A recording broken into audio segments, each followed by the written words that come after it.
Hey there hobby friends, I'm Jared and this is Caffeinated Miniatures. Thanks for hanging out with me today. As of the day I'm recording this, I've been painting minis for about 5.5 months, and I still very much consider myself a newcomer to this hobby. And while there are some excellent top tips videos, I wanted to give some top tips for beginners from the perspective of a beginner. Some tips that could help someone paint their very first model or their 100th. I'll start with some very practical tips and finish with some more quality of life or mental, psychological? Whatever, let's get into it. Thin your paint more than you think you need to. Now, hear me out here. I'm not suggesting that you absolutely flood your paint with water. I'm simply suggesting that as a beginner, you're better served with thinner paint than thicker paint. And here's why. Flow. A thinner paint will flow off the bristles of the brush much easier than a thicker paint will, which makes applying paint to the model just much easier. Also, as beginners, we will inevitably make mistakes. The brush just isn't going to do what we want it to do every single time. Because that thinner paint is slightly more transparent, it's going to make those mistakes much less noticeable and a whole lot easier to fix. Load your brush up with paint and wick off the excess. Loading the brush without overloading the brush was a massive turning point in my journey.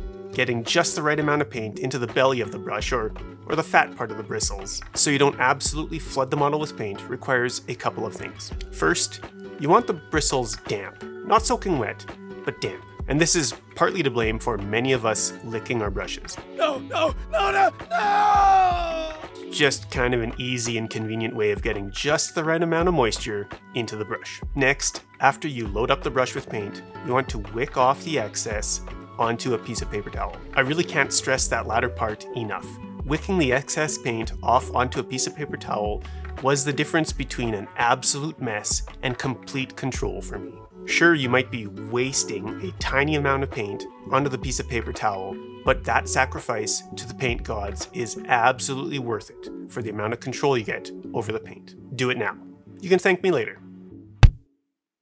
Just like the lyrics from that classic Queen song, Fat Bottom Brushes, you make the rockin' world go round. Just go with me here. I would encourage you to use a bigger brush than you might think. And there are several reasons for this. A larger belly, again the fat part of the bristles, holds more paint and it doesn't dry as quickly on those bristles. Not only does this allow you to paint longer between trips to the palette, but allows the paint to flow more freely from the brush to the model, vastly increasing your control and the overall enjoyability. Even those bigger brushes can have a nice sharp tip, which allows you to paint most of the details on the model without using a teeny tiny brush. And those longer bristles provide a bit of a buffer against unwanted movements in your hand, helping to minimize those inevitable mistakes.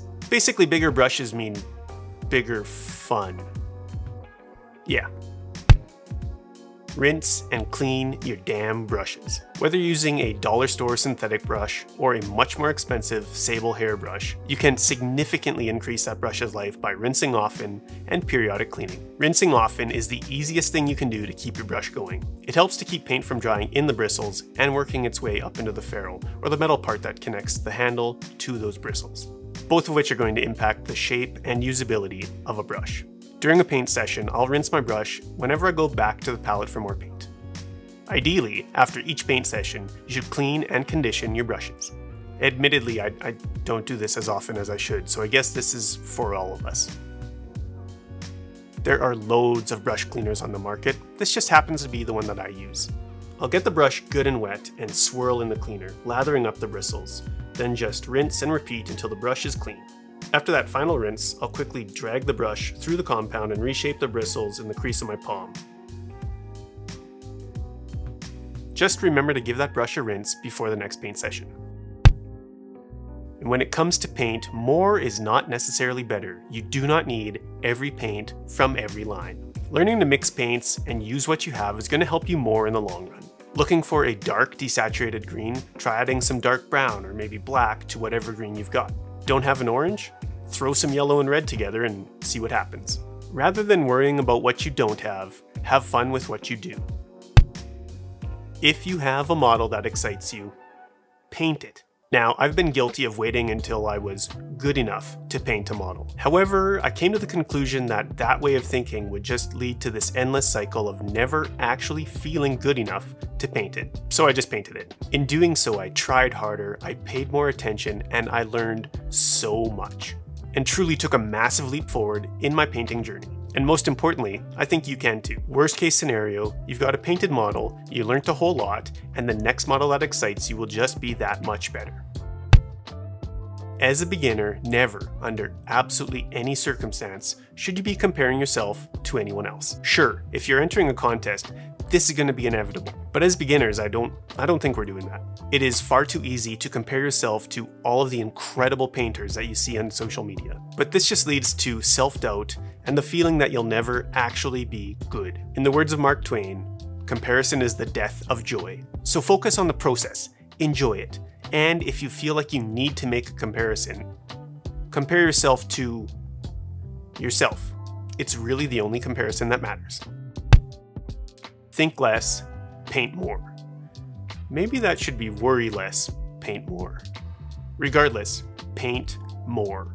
In the short amount of time that I've been doing this, the things that have helped the most aren't techniques. The things that have helped the most are brush control and understanding how the paint is going to act on the model. And these things only really develop through experience and repetition. Knowing how the paint is going to react on the model, how thick or thin it needs to be for the desired effect, only really comes through doing, and often through doing wrong. And similarly, the fine motor skills required for brush control are only going to develop through repetition. No amount of watching YouTube tutorials is going to help. So apply paint to your models, pay attention to it, iterate your process, and do it again. That's it, I'm done. Thanks for attending my TED Talk. I hope there was something in there that you found helpful. Is there something that you've picked up along the way that's helped you in your journey? Let me know in the comments below. Hopefully together we can suck just a little bit less with each brushstroke. As always, if you made it this far, you are an absolute legend. Consider supporting the channel by liking the video, subscribing, and ringing that little bell so YouTube lets you know the next time I upload a video. And thanks again for watching. You are awesome. And I'll see you in the next one.